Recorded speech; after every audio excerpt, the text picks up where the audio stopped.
In this video, I'm going to show you how to create a balcony in Planner 5D.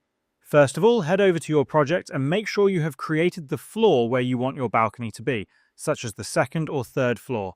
If you have not created it yet, simply hover over the floor name at the upper left side of your screen and click on New Floor to add it. Once your floor is ready, you can start by creating a separate space for your balcony. Go to the Build section on the left side of your screen, select Rooms, and place a new room in the area where you want your balcony, typically at the front or side of your house.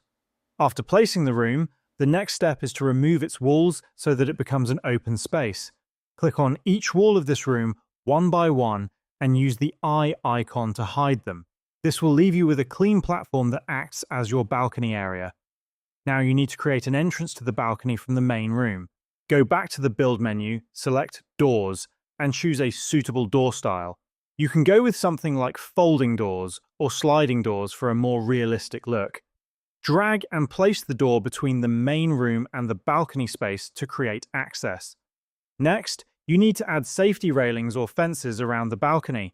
Again, go to the Build section and scroll down until you find Fences and Gates.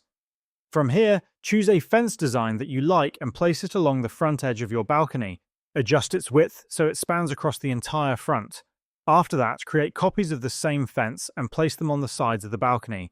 You may need to rotate them to 90 degrees so they align properly with the side edges. Position them carefully so that all sides are covered and the balcony looks complete. Once everything is placed, switch to 3D view to preview your balcony.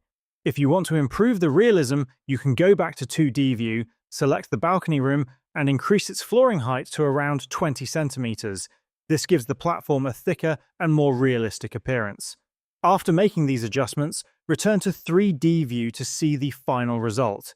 You will now have a clean and well-designed balcony connected to your room. And this is how you can create a balcony in Planner 5D.